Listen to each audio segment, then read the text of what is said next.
ಮೈ YouTube channel. ಎಲ್ಲರೂ ಹೇಗಿದ್ದೀರಾ, ಆರಾಮಾಗಿದ್ದೀರಾ ಅಂತ ಅಂದ್ಕೊಳ್ತೀನಿ. ಫ್ರೆಂಡ್ಸ್, ಇವತ್ತಿನ ವಿಡಿಯೋದಲ್ಲಿ ನಾನು ಸಿಂಪಲ್ಲಾಗಿ ಈಸಿಯಾಗಿ ಹಳ್ಳಿ ಸ್ಟೈಲಲ್ಲಿ ಪಲಾವ್ನ ಮಾಡೋದು ಹೇಗೆ ಅಂತ ಹೇಳ್ಕೊಡ್ತೀನಿ. ಇದನ್ನು ಮಾಡೋದು ತುಂಬಾ ಸಿಂಪಲ್ಲು. ಮೊದಲಿಗೆ ಒಂದು ಮಿಕ್ಸಿ ಜಾರ್ಗೆ 1-2 ಇಡಿ ಆಗುವಷ್ಟು ತೆಂಗಿನ ತುರಿನ ಹಾಕ್ಕೊಂಡು ಅದಕ್ಕೆ 5-6 ಹಸಿಮೆಣ್ಸಿಕಾಯಿ ಮತ್ತು 1 ಮೀಡಿಯಮ್ ಸೈಜ್ದು ಈರುಳ್ಳಿ, 1 ಇಡಿ ಕೊತ್ತಂಬರಿ ಸೊಪ್ಪು ಮತ್ತು ಸ್ವಲ್ಪ ಪುದೀನ ಸೊಪ್ಪು ಮತ್ತು 1 ಗೆಡ್ಡೆ ಬೆಳ್ಳುಳ್ಳಿ, 1-2 ಇಂಚು ಶುಂಠಿ ಮತ್ತು ಸ್ವಲ್ಪ ನೀರನ್ನ ಹಾಕ್ಕೊಂಡು ನೀಟಾಗಿ ಸಣ್ಣದಾಗಿ ರುಬ್ಬಿ ಎತ್ತಿಟ್ಕೊಳ್ಳಿ. ನೆಕ್ಸ್ಟು ಒಂದು ಕುಕ್ಕರ್ಗೆ 1-2 ಟೇಬಲ್ ಸ್ಪೂನಷ್ಟು ಎಣ್ಣೆ ಮತ್ತು 1 ಟೇಬಲ್ ಸ್ಪೂನಷ್ಟು ತುಪ್ಪನ ಹಾಕ್ಕೊಂಡು ನೀಟಾಗಿ ಚೆನ್ನಾಗಿ ಕಾಯೋದಕ್ಕೆ ಬಿಟ್ಬಿಡಿ. ಇದಾದಮೇಲೆ ಇದಕ್ಕೆ ನಾನು ಸ್ಪೈಸಸ್ಗಳನ್ನ ಆ್ಯಡ್ ಮಾಡ್ಕೊಳ್ತಿದ್ದೀನಿ. 1-2 ಇಂಚಷ್ಟು ಚಕ್ಕೆ, ಒಂದು ಸ್ವಲ್ಪ ಸೋಂಪು, 3 ಲವಂಗ, ಒಂದು ಅನಾನಸ್ ಫ್ಲವರು, 1 ಏಲಕ್ಕಿ, 4 ಪಲಾವ್ ಎಲೆ, 4 ಮೆಣಸು ಇಷ್ಟನ್ನು ಹಾಕ್ಕೊಂಡು ನೀಟಾಗಿ ಫ್ರೈ ಮಾಡ್ಕೊಳ್ತೀನಿ. ನೆಕ್ಸ್ಟು ಒಂದು ಮೀಡಿಯಮ್ ಸೈಜ್ದು ಈರುಳ್ಳಿನ ಎಳೆಯಾಗಿ ಕಟ್ ಮಾಡಿ ಇಟ್ಕೊಂಡಿದ್ದೆ, ಅದನ್ನು ಸಹ ಹಾಕ್ಕೊಂಡು ಈರುಳ್ಳಿ ಚೆನ್ನಾಗಿ ಫ್ರೈ ಆಗಬೇಕು ಅಲ್ಲಿವರೆಗೂ ನೀಟಾಗಿ ಬಾಡಿಸ್ಕೊಳ್ತೀನಿ.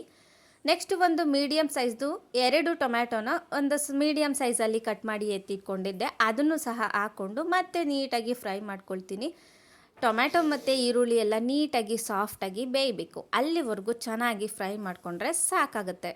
ನೋಡಿ, ಇವಾಗ ಚೆನ್ನಾಗಿ ಫ್ರೈ ಆಗಿದೆ. ಈ ಟೈಮಲ್ಲಿ ನಾನು ಇಲ್ಲಿ ತರಕಾರಿಗಳನ್ನ ಆ್ಯಡ್ ಮಾಡ್ಕೊಳ್ತಿದ್ದೀನಿ. ನಾನು ಕ್ಯಾರೆಟು, ಬೀನ್ಸು ಮತ್ತು ಹೂಕೋಸು ಅಷ್ಟನ್ನೇ ಯೂಸ್ ಮಾಡ್ತಿದ್ದೀನಿ. ನೀವು ಬೇಕಿದ್ದರೆ ಎಕ್ಸ್ಟ್ರಾನು ಯೂಸ್ ಮಾಡ್ಕೋಬೋದು. ಅದಾದಮೇಲೆ ನಾನು ನೆನೆಸಿಟ್ಟಿರೋವಂಥ 1 ಬೌಲಷ್ಟು ಬಟಾಣಿಗಳನ್ನ ಹಾಕ್ಕೊಂಡು ನೀಟಾಗಿ ಎಣ್ಣೆಯಲ್ಲೇ ಅದನ್ನು ಚೆನ್ನಾಗಿ ಫ್ರೈ ಮಾಡ್ಕೊಳ್ತೀನಿ. ನಾವು ಎಣ್ಣೆಯಲ್ಲಿ ಎಷ್ಟು ಚೆನ್ನಾಗಿ ಫ್ರೈ ಮಾಡ್ಕೊಳ್ತೀವೋ ಟೇಸ್ಟು ಅಷ್ಟು ಸಖತ್ತಾಗಿ ಬರುತ್ತೆ. ಇವಾಗ ಇದಕ್ಕೆ ನಾನು ಏನು ಪೇಸ್ಟ್ ಮಾಡಿ ಎತ್ತಿಟ್ಕೊಂಡಿದ್ದೆ ಅಲ್ವಾ ಮಸಾಲ, ಅದನ್ನು ಹಾಕ್ಕೊಂಡು ನೀಟಾಗಿ ಫ್ರೈ ಮಾಡ್ಕೊಳ್ತೀನಿ. ಮಸಾಲ ಎಲ್ಲ ಹಸಿ ವಾಸನೆ ಎಲ್ಲ ನೀಟಾಗಿ ಹೋಗಬೇಕು ಅಲ್ಲಿವರೆಗೂ ಚೆನ್ನಾಗಿ ಫ್ರೈ ಮಾಡ್ಕೋಬೇಕು. ಇದು ಸ್ವಲ್ಪ ಫ್ರೈ ಆಗಲಿ. ಅದಾದಮೇಲೆ ಇದಕ್ಕೆ ರುಚಿಗೆ ತಕ್ಕಷ್ಟು ಉಪ್ಪನ್ನು ಹಾಕ್ಕೊಂಡು ಮತ್ತೆ ಒಂದು ಸ್ವಲ್ಪ ನೀಟಾಗಿ ಕುದಿಸೋಣ. ಈಗ ಉಪ್ಪು ಖಾರ ಎಲ್ಲ ತರಕಾರಿಗೆ ಸ್ವಲ್ಪ ಚೆನ್ನಾಗಿ ಹಿಡಿಬೇಕು ಅಲ್ಲಿವರೆಗೂ ನೀಟಾಗಿ ಕುದಿಸ್ಕೊಳ್ಳೋಣ. ಇದಾದಮೇಲೆ ನಾನು 3 ಗ್ಲಾಸಷ್ಟು ನೀರನ್ನ ಹಾಕ್ಕೊಳ್ತಿದ್ದೀನಿ. ನಾನು ಇಲ್ಲಿ 1.5 ಕಪ್ಪಷ್ಟು ಅಕ್ಕಿನ ತಗೊಳ್ತಿದ್ದೀನಿ, ಅದಕ್ಕೆ 3 ಗ್ಲಾಸಷ್ಟು ನೀರನ್ನ ಹಾಕ್ಕೊಳ್ತೀನಿ.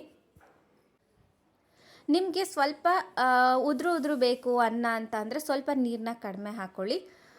ಇವಾಗ ನಾನು ಈ ಹಂತದಲ್ಲಿ ನೀಟಾಗಿ ವಾಶ್ ಮಾಡಿ ಎತ್ತಿಟ್ಕೊಂಡಿರೋ ಅಂತಹ ಅಕ್ಕಿನ ಹಾಕ್ಕೊಂಡು 1 ಕುದಿ ನೀಟಾಗಿ ಕುದಿಸಿ ಮಿಕ್ಸ್ ಮಾಡಿಕೊಂಡು ಒಂದು ಲಿಡ್ನ ಕ್ಲೋಸ್ ಮಾಡಿಬಿಟ್ಟು ಒಂದೇ ಒಂದು ವಿಷಲ್ನ ಹಾಕಿಸ್ಕೊಳ್ತೀನಿ. ನಿಮಗೆ ರೈಸು ಮೆತ್ತಗೆ ಬೇಕು ಅಂತ ಅಂದರೆ 2 ವಿಷಲ್ ಹಾಕಿಸ್ಕೊಳ್ಳಿ, ಇಲ್ಲ ಉಡಿ ಬೇಕು ಅಂತ ಅಂದರೆ 1 ವಿಷಲ್ ಹಾಕಿಸ್ಕೊಳ್ಳಿ. ನಾನು ಇಲ್ಲಿ ನಮ್ಮ ಪಾಪುಗೆ ಮತ್ತು ನನ್ನ ದೊಡ್ಡ ಮಗನಿಗೆ ತಿನ್ನಿಸೋದ್ರಿಂದ ನಾನು 2 ವಿಷಲ್ ಹಾಕಿಸ್ಕೊಂಡಿನಿ, ಸ್ವಲ್ಪ ಮೆತ್ತಗಿರಲಿ ಅಂತ.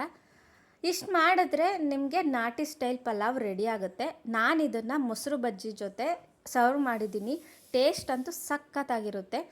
ಎಷ್ಟು ಸಿಂಪಲ್ಲಾಗಿ ಎಷ್ಟು ಈಸಿಯಾಗಿ ಆಯಿತು ಅಲ್ವಾ. ಇನ್ನೂ ಇದೇ ಥರ ಸಿಂಪಲ್ ರೆಸಿಪೀಸ್ ಬೇಕು ಅಂದರೆ ನಮ್ಮ ಚಾನಲ್ನ ಸಬ್ಸ್ಕ್ರೈಬ್ ಮಾಡ್ಕೊಳ್ಳಿ, ಬೆಲ್ಲೈಕನ್ನ ಕ್ಲಿಕ್ ಮಾಡ್ಕೊಳ್ಳಿ. ನಾನು ಯಾವುದೇ ಹೊಸ ವಿಡಿಯೋ ಹಾಕಿದ್ರೂ ಫಸ್ಟ್ ನೋಟಿಫಿಕೇಷನ್ ನಿಮಗೆ ಬರುತ್ತೆ. ಪ್ಲೀಸ್ ನಮ್ಮ ಚಾನಲ್ನ ಸಪೋರ್ಟ್ ಮಾಡೋದು ಮಾತ್ರ ಮರಿಬೇಡಿ. Stay watching my YouTube channel. Thank you.